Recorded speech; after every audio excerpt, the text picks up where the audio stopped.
as these are going to be your compositions. LS, how are you feeling about both LGD and TSM coming out of this one? I think it's no doubt in anyone's mind that TSM has a lot more scaling than LGD.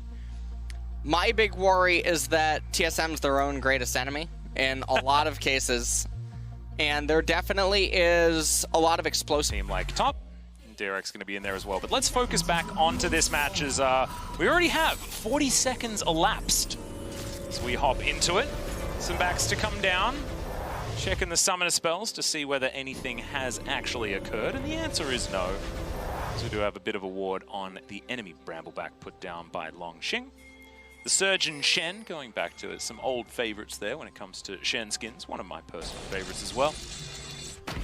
The way that you used to be able to just throw scalpels at people when it was old Shen, just felt right to me. True. I liked it.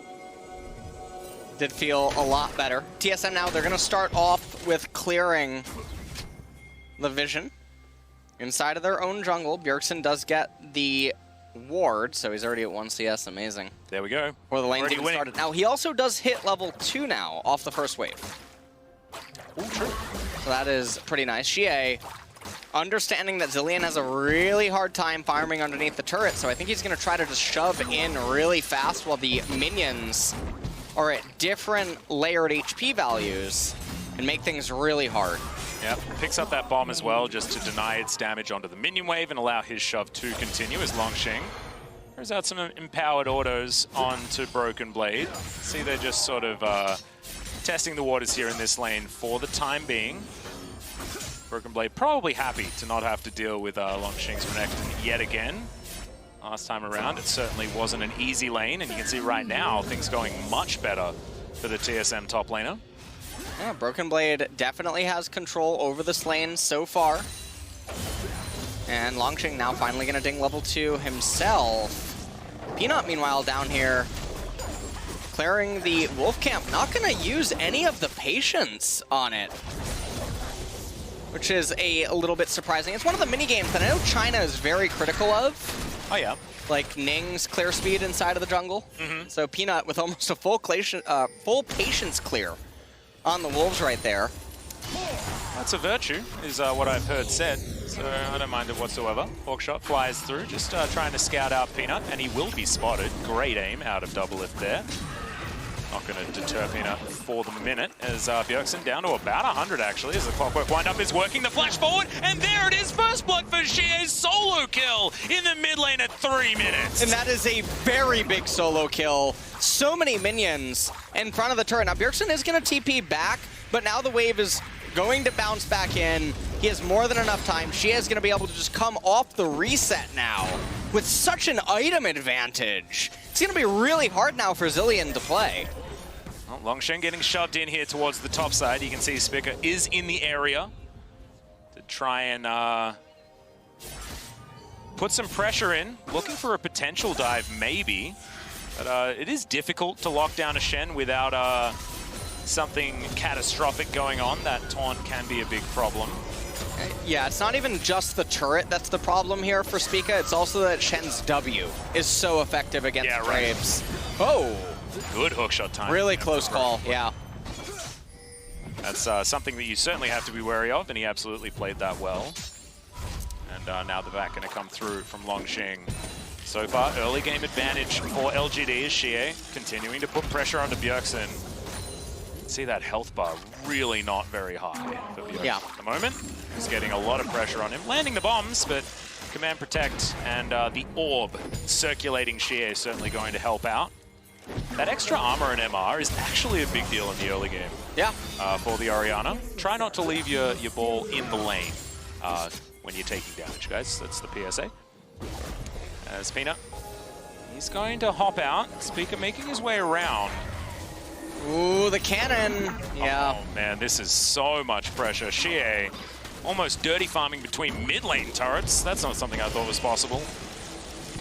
Of course, this is a difficult lane for the Zilean, but after that solo kill, it is almost impossible. And I think this is one of the highlights, actually, of Worlds, is when Bjergsen has picked a Zilean, unlike in North America, where he was winning lanes or almost going even in hard counter matchups. On the world stage, Orianna is getting the better end of him. Whoa. Hold on. Yeah, this is looking a little bit better. Shockwave comes through, the flash into it there as the exhaust comes down.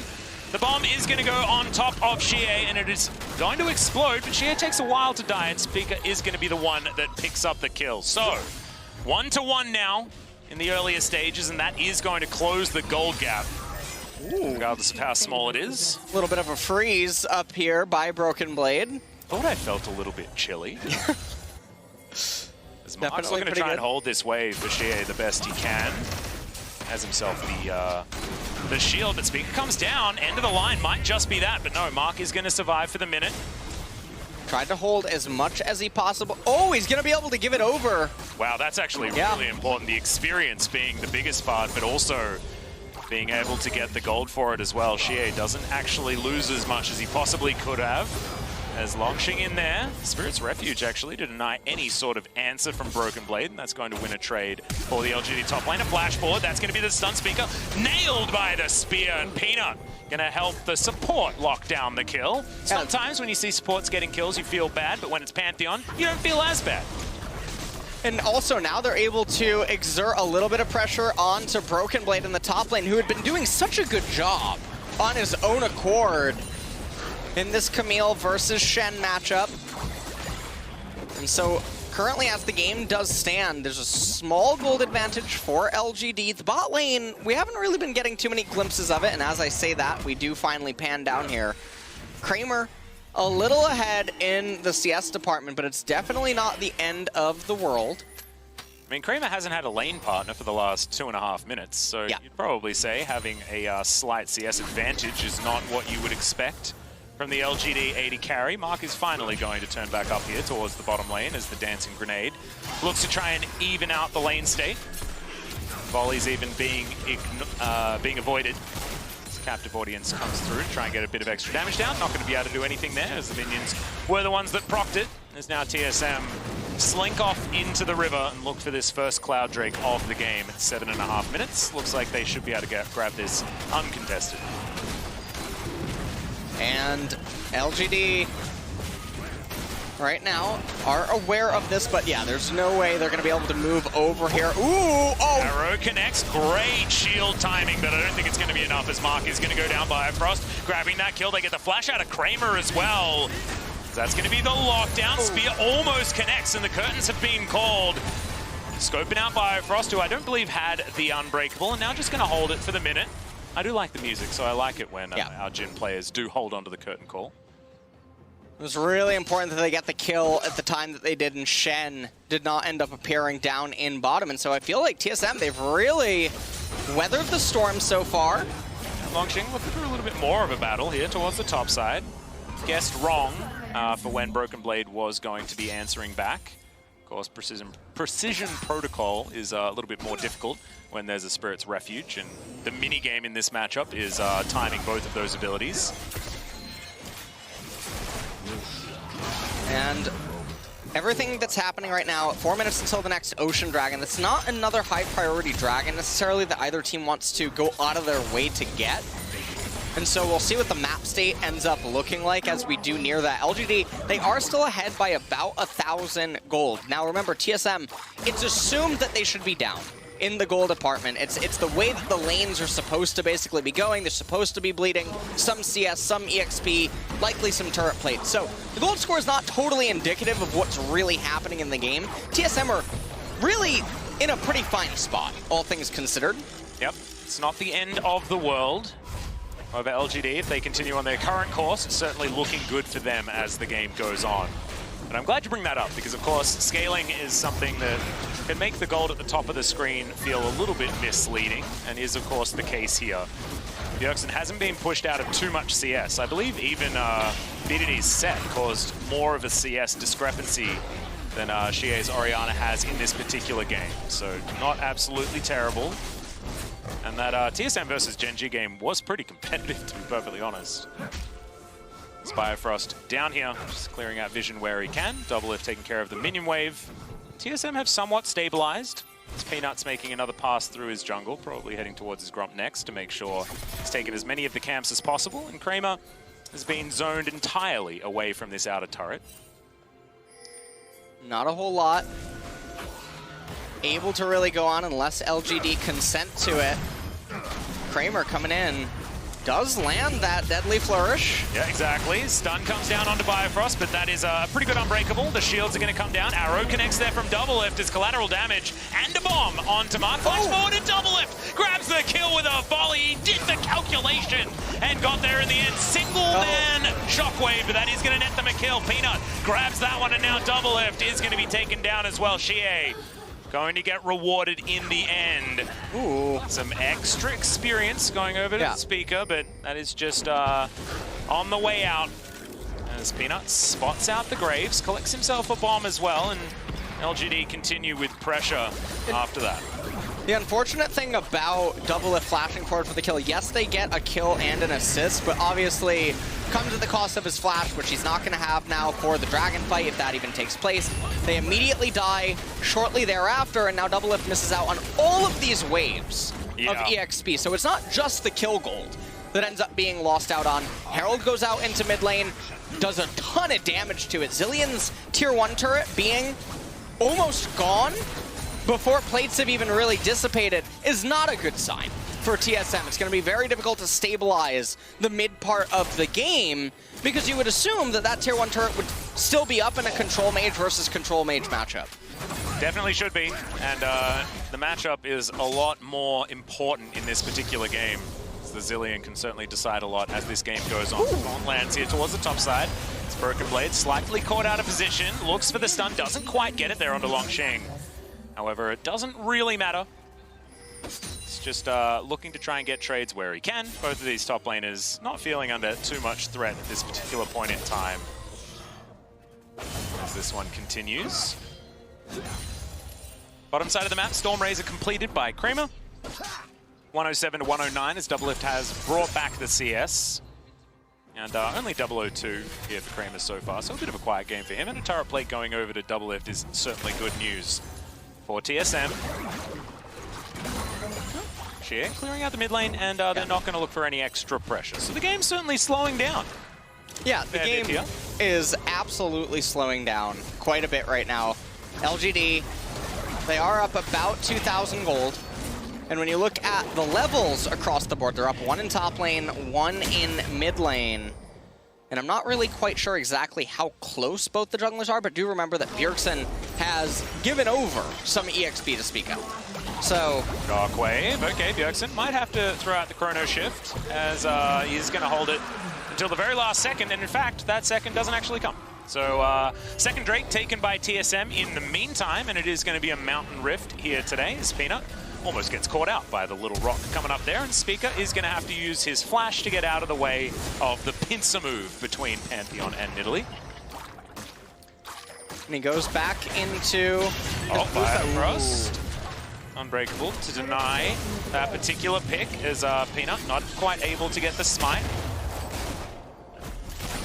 So that's good news for TSM. Small victories. They're small, but not insignificant, as Longsheng looks for some cheeky autos there onto Broken Blade, who's going to get slowed down. Tactical sweep coming on in. But yeah, I mean, the more I commentate these top lane skirmishes, the less I realize, the more I realize that it's not all that important. I'm really curious what the grass stacks are on both of these two parties right now, because they have really been hitting each other. Yeah, that's like the true deciding factor of this matchup. How many have been denied by the Spirit's Refuge? Maybe that's a question we could ask. But even then, it's not very important, ladies and gentlemen. I think elsewhere on the map is going to be the best thing to watch out for, as both of these top laners are going to be aiming for very different things as these games go on. I mean, Shen is a split pusher, but only because he can get to his team at a moment's notice. Camille's a split pusher because she can murder turrets very, very comfortably. So if you leave her alone, she's going to be very, very scary. And let's see how both TSM and LGD are going to utilize their topside solo laners as the game progresses. A couple of dragons going over to TSM is definitely good news. Mountain Soul in about, you know, theoretically 8 minutes time, or very close to. Spear going to go a little bit wide there. Aimed out by Peanut, as LGD are wanting to take down this outer turret. And like you illustrated before, this is a big deal. Yes. And the problem with it now is that the vision play around mid is going to be a little bit more difficult for TSM, because normally you would assume, again, well, hold on. Well, hold that thought. This is a lot of people moving towards the top side as Longshing realizes it. Spirit's Refuge actually does mitigate a lot of damage, but the double bomb comes down. Broken Blade is going to grab that kill, and it looks like TSM had enough of this gentleman's agreement on the top side of the map. Yeah, I'm not totally sure why he flashed there, given that Broken Blade had Hextech Ultimatum. So no matter what, he would get locked up regardless and just end up being brought down. But anyways, LGD, at the end of it all, Kramer now, he's going to get the solo turret proximity gold as well as the turret capture for his team there on the bottom side. Spica is starting the second Rift Herald. Ooh, turret also going to go down here, 4 members. And double lift off to the side for TSM. Broken Blade lying in wait. Seeing whether he can start something off here as the arrow is going to connect towards the backside. Double taunt is huge by Longshing though, as Spica gets himself out of the way with the collateral damage. Meanwhile, Broken Blade dives into the backline. The shockwave used just to try and get rid of the Camille as the curtains have been called. First 2 shots are going to miss, but the third one's good onto double lift. Broken Blade sniped as well as Peanut has to get the heck out of there. Looks for another spear, but the Unbreakable is good. No! Kramer locking down the second one for himself. And LGD now have TSM cornered underneath their turret. Chrono Shift still on cooldown. And Peanut still stalking his prey. Yerksen just locking up what he can. Spica didn't quite know where to walk, but is going to be safe in the end. And LGD are going to win a fight and look for their third turret of the game. And what looked like was going to be the start of some good news for TSM just turns around so quickly. And LGD now, they raise yet another turret, and they extend their lead to just over 4,000 gold here at 17 minutes. And this is very problematic for TSM, because also Mountain Dragons are coming up. So we take a look at this. Stand United in on Pantheon. He goes in onto Bifrost, lines up perfectly for the Shen taunt. Broken Blade with some really good execution over the ledge. Hextech Ultimatum, they didn't quite have the ability to kill Xie. Everyone from TSM was thinking that they were going to disengage. Some of the curtain call bullets ended up whipping. Peanut tries to go in. Little bit of mechanical footsies going on between these two teams, and Kramer with just a beautiful, deadly flourish yet again. And I actually, oftentimes you see a lot of value coming out of a Zillion when a team is very all-in with their team fights, right? When they've got a lot of abilities to land you on top of your opponent, not quite as many to get out, as I might have to hold my thought as Broken Blade looking for a bit of a fight here, finds the hook shot, dives on top of Peanut, but misses the stun. And the Chrono Shift is going to get there at the very last instance, but it's not going to be enough. Pulled back with the Shockwave, and a little bit overly aggressive there by Broken Blade as LS looks very, very confused as to why that just happened. And the thing that's so bizarre about it is that Mountain Dragon is up, and they're randomly going for something like that. Now, Xie as well. Yeah, Flash does come through to get himself out of the way of the arrow, but he still takes a lot of damage. Kramer looks for another deadly flourish, but misses it. Gets 6 points in my particular country when he's playing football, but however, not going to get anything when it comes to League of Legends. Spina, he's looking for this Mountain Drake, the first dragon for LGD of the game. Mark's going to be there to play goalie, and Shen's pushing out the bottom lane. This is going to go over to LGD very comfortably and head us towards a 5,000 gold lead for the LPL team in their final game at Worlds. And this is just very, very unfortunate for TSM, because had TSM gotten a mountain instead of the cloud and then LGD just got a cloud dragon, it's not as painful. But now that LGD are the ones that they were fortunately in control of the game at the spawn of the mountain dragons, now they capture it. It's very brutal because they're getting very, very good combat stats for their team. And then in addition to this, I mean, Graves, he's going the lethality build. Every little point of armor that the enemy gets is that much more painful for you. Yeah. Oh, man. LGD now pushing into TSM's jungle, trying to deny everything that they can. It's a suffocating playstyle that you have the luxury of doing when you're this far ahead. And Peanut looking to try and grab the Bramble back away from Speaker as well. See whether Speaker's going to be able to grab it. And he does. End of the line Smite going to be able to lock that one down. As Broken Blade finds himself a control ward. LGD know that he's slightly out of position looking for that flank. as Shirley going to pop her head up out of the river and just march towards this inner turret. As TSM look to defend, looks like they are going to be able to now, as the spear not going to find double lift. Deadly Flourish as well going to be avoided. And Shirley, like we say, is not going to be able to find too much. Smart looking for some poke. LGD's dash in, dash out comp just makes it so comfortable playing around even the frustrations of the Zilean Chrono Shift, meaning that, you know, if you pick someone out, but then you're just in a team fight, does mean that things can be difficult, as there's the curtains. They have been called. Looking for Bifrost there in the back line. That's a bit of some wanted bullet bending there from Kramer, but not able to lock down the kill onto Bifrost. Things are going very well right now for LGD. TSM are just trying to buy themselves more and more time to continue to scale up. Camille still ways away from getting to the point where she's going to become a very scary menace. Bjergsen doesn't even have a second core item completed yet. Rod of Ages, still 2 minutes left until it hits max stack. Yep, did manage to get it though, so that's certainly the time gate taken care of for the Zilean. Probably sitting on a bit of gold as well, as he's just looking to try and get as much into the coffers as possible before the next team fight. As Bifrost going to get slowed down, Unbreakable. Going to be reactionary, not exactly in time. As now Mark has to flash, actually, a little bit overly aggressive as the arrow sails by majestically. A slight walk south was what LGD used in order to avoid that one. The Baron was poked, but not going to be committed to at this point in time. Well, 2 minutes until that Mountain Dragon is going to come up. And if LGD gets that one, 12% increased resistances as champions are nearing max level, so the resistances are going to be at their highest for the amplification. It's going to be very obnoxious for TSM, especially because they're all about sustained, persistent damage in their team comp. It's not a pick comp or anything of that nature, so lots of value going to be there for LGD. Yeah, and LGD just have so many poke options as well. Even, you know, the Pantheon having his spear that he can throw out, so Peanut can just fish for opportunities where he sees fit, and then LGD can time when they want to go in, and Longxing always has his ultimate to make sure that everyone stays safe. As back going to come through from Broken Blade, we'll see what he can actually afford. Looks like Ravenous Hydra is going to be the next item that he's looking for. It's now in the base. Not quite going to be there just yet. Mr. Caulfield's Warhammer to augment the rest of his build.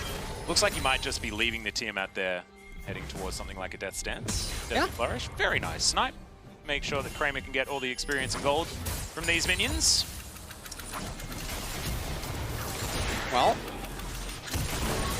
I want to ask you a question, Ellen. Go ahead. Go ahead. I was just wondering about the percentage chance of TSM winning this game. Do you have it? Ooh, yeah, I think, no, I don't. What are we looking at? I just want to know the situation. How worried should we be?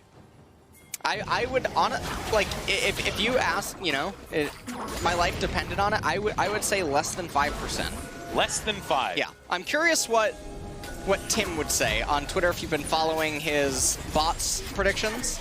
Oh? Evaluating the game state.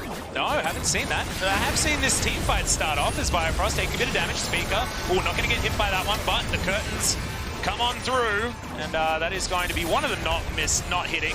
Last bullet going to connect onto Bifrost, but no one on TSM is going to be taken down just yet. This is a fight around this second Mountain Drake.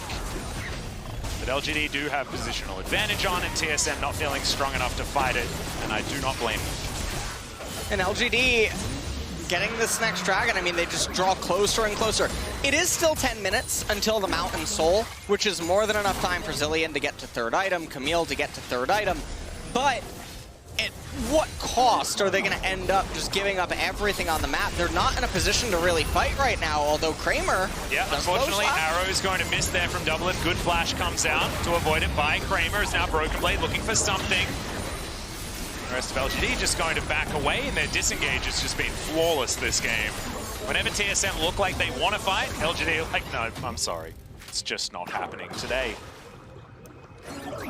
They're doing a very good job at controlling basically all the sideways. LGD right now. Ooh, Speaker. Deadly Flourish is going to connect. Spear goes through. Bjergsen blocks it. Nicely done. TSM still feeling on the ropes, though. We got a little bit of an ARAM happening here. It is. Yeah.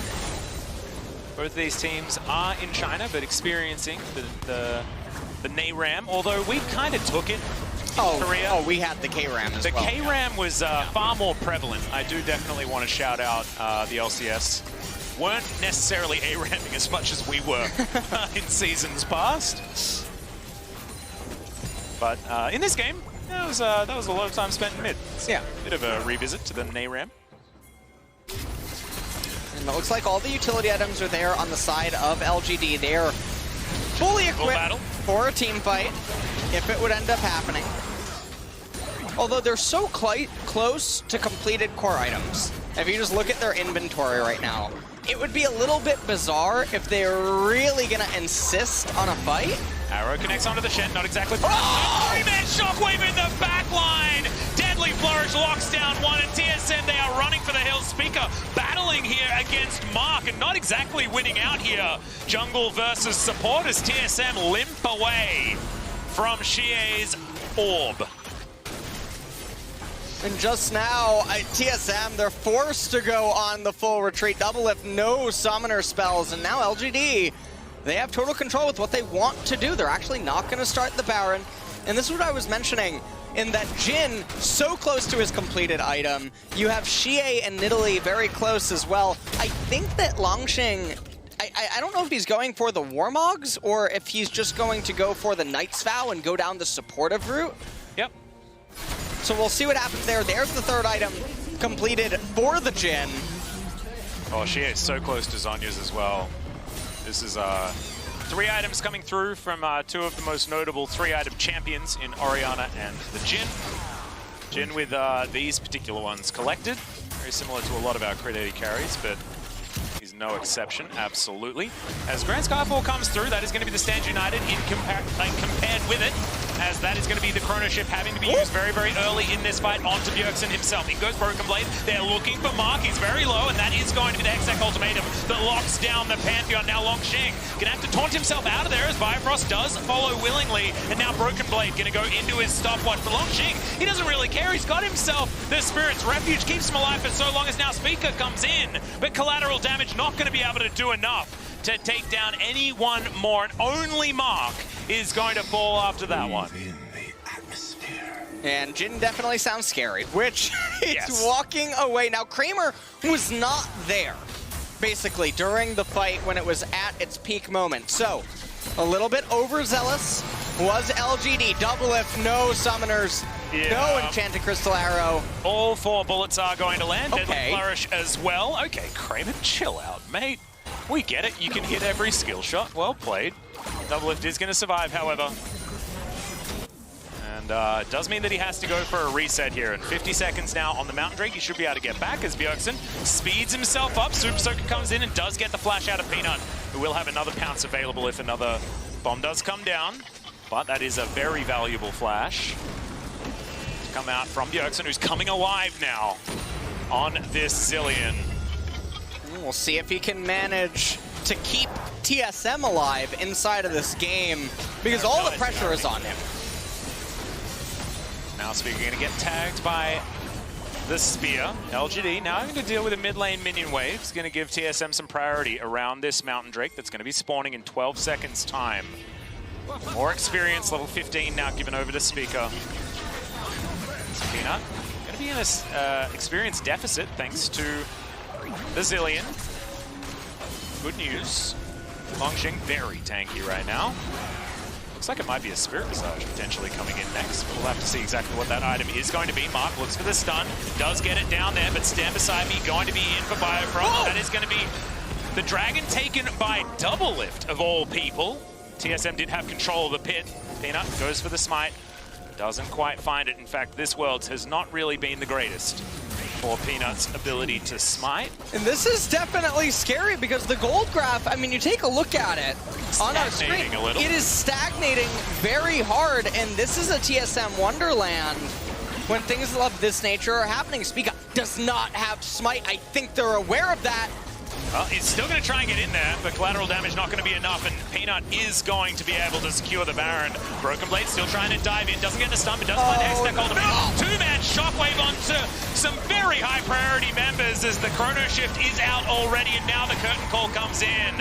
Hook shot out from Broken Blade, looking to try and escape this one as the final bullet barely too short there onto Biofrost. TSM do intelligently move over and will be able to take down this outer turret in the mid lane, and now they're looking for a fight. Arrow comes in, they're looking for Longshing first as they're fighting this one front to back, but LGD are going to survive, not taking very much damage. TSM not going to bite off more than they can chew, and that's just LGD. I mean, there was a fight in there somewhere, but the result is Baron for LGD. Yeah. And so they do manage to extend their gold a little bit, so we'll see how this Red Bull Baron power play is going to turn out for them in the end. But Bjergsen, he's almost level 16. Camille almost likewise going to be level 16 as well. And we're reaching the point where Orianna, she's going down the utility item route. And so because she picked up the Morello and then the Zhonya's, she's lacking a lot of just raw power inside of her inventory. Shen, all of his items are now just becoming utility. It seems like he's going every which way, picks up the Kindle Gem, doesn't get the Knight's Vow, so he's just sitting on 200 HP and some CDR. Maybe now he's going Locket of the Iron Solari. Nidalee picks up the Void Staff, but it's really coming down to Jhin. Even Pantheon, he's been stuck on the same items for a very long time. TSM are just consistently getting stronger. Graves almost has Mortal Reminder. And Doublelift now has his 3 items completed as well. A cheeky extra crit cloak also. As Peanut going to get tagged, but Deadly Flourish comes out onto Biofrost as well. Unbreakable is now on cooldown, which is important as Doublelift takes half of his health bar from one spear. I guess that's why you build a Void Star third on the Nidalee. That did a heck of a lot of damage. In the meantime, Broken Blade's taking down an inner turret in the mid lane though, as Longshing does come back and looks to try and stop that one. LGD continuing the siege. And Kramer finding another curtain call opportunity. Biofrost going to be there with the Unbreakable. So we get to listen to the music for a little while longer. Waits out the Unbreakable there, but doesn't find the last bullet. They will be able to find the turret regardless. And this is just going to be LGD brute forcing through the bottom lane.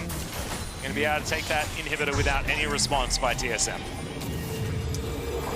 And now the inhibitor going down isn't necessarily the end of the world if you are a TSM fan. This provides basically a lane that's now going to funnel them in gold. The only way that this inhibitor comes back to bite them, given that they have a Camille who has teleport available, is if they somehow take a catastrophic team fight and die, and LGD can end through it. Yeah. But realistically, this should just be a gold and an experience funnel. Wow. Okay. Brownie's comment. Picking the gap. Absolutely. That one is going to drift majestically around the globe that is Runeterra, as I recently learned. Yeah. I'm glad you've been keeping up. Thank you, thank you. On your reading. Yeah, well, I mean, after our first day of Worlds, I mean, you blew my mind with that information. That means I'm always aware that there could be enchanted crystal arrows coming from any which way, considering how many have been fired off the side of the map. I just liked the idea that it was flat, you know, heading off into nothingness, and then I'd never have to worry about them again. It's Broken Blade just dealing with super minions, certainly equipped to do so, as is GA. So basically double GA. This Chrono Shift going to be there for Bjergsen if they are going to team fight around the Camille. It's a lot of extra lives. And here's one of the other things about that inhibitor being down. It's in close proximity to the major neutral that is the Mountain Drake that's coming up. And this is also Soul Point. So, doesn't look like TSM maybe are that interested. Oh no, I think they are. Bjergsen is speeding his way down here. They gotta be really careful though. They don't have, okay, well that's balanced. And LGD trying to poke them out right now with Nidalee. Longshing coming over from the left-hand side. He has a natural given flank. No teleport needed for this one. Yeah, Broken Blade thought that he was in position for a flank as well, but it has starting to think like LGD wants to figure that one out. Deadly Flourish is somehow going to connect. Hitbox question mark, as that is going to be the Hextech ultimatum. SGA might be going down. Good arrow is going to connect, but Kramer going to flash on over. He's going to join the Camille, try and take her down first in this fight, but the Chrono Shift is going to get in there. This Bjergsen's going to help him out. He's still alive in this fight as Mark may not be so lucky. Collateral damage ties him up there. As Bjergsen's so close to death, but he's going to keep himself alive. Now Longsheng looking for double lift and will find him. Broken Blade trying to hookshot his way out, but may not be able to get there. Oh, foot bullet Spear will connect. Speaker, can they get this 2v2 is the question, as there's the stun, smoke screen, try and get the Nidalee out of there. Longsheng is very, very tanky. Spirit's Refuge is busted in this instance, and Broken Blade is eventually going to have the precision and the protocol to be able to grab the Shen. As Peanut's still looking for it, and this is the cutest little game of cat and mouse, or cat and graves, I guess. The smoke screen going to deny Peanut one more time. Collateral damage thrown down there. In the meantime, LGD, by the way, are winning the game. But this is fun. This part towards the bottom side of the map, this is what we want to see. As they are going to find Peanut, and that spear is not going to connect. The kitty cat lady just going to disappear. And Peanut now is going to turn his attention. It was the other way around. I'm getting all thrown out of whack because this game is just insane. What a chaotic series of events. That's going to be the third dragon going over. And everyone has a lot of resistances right now that are getting some nice amplification. So it's very mountainous. Yeah. Over LGD's way. Not entirely sure what their gaming house is, but it might be in the Alps, somewhere in China. What a chaotic fight. Now, I feel like the game is still now neck and neck, though. Inhibitor in bottom lane, because of that Nexus turret did almost end up falling in the base, but TSM were able to hang on to it. And now it looks like everyone's just cleaning up the waves right now. They don't want to lose any team fight and then lose the game. But hold on, we got a teleport. Yeah, we got the Hail Mary to come through from TSM. They're looking for Xie, who's now alone in an alcove. He does have Shockwave. He finds it on absolutely no one. And TSM will be able to lock down the Orianna. If that's not a panic Shockwave, then I've never seen one in my life. Oh, no. No. Are we looking for the back door? Is it happening? Jhin in Pantheon. Are we going to trade Baron for Nexus? That has never been a good one. Oh, no. As LGD trying to keep them here. Oh, no. Yeah, Curtain Gold going to come in. And yes, TSM, you did manage to get a Baron, but can you get out of here is the question. Empowered recalls are going to come through, but there are no nodes left remaining. One comes back. There are 4 people here. Can Longsheng do it? Is the question. As Peanut's going to go golden. A few more auto attacks, and this one's going to go down. Stage United keeps Peanut alive, and LGD do it. They trade Nexus for the Baron, and that's going to get them the victory. This game came down to pride, but damn, it was exciting. I'm blown away at the ending, Atlas. It looked like TSM were going to actually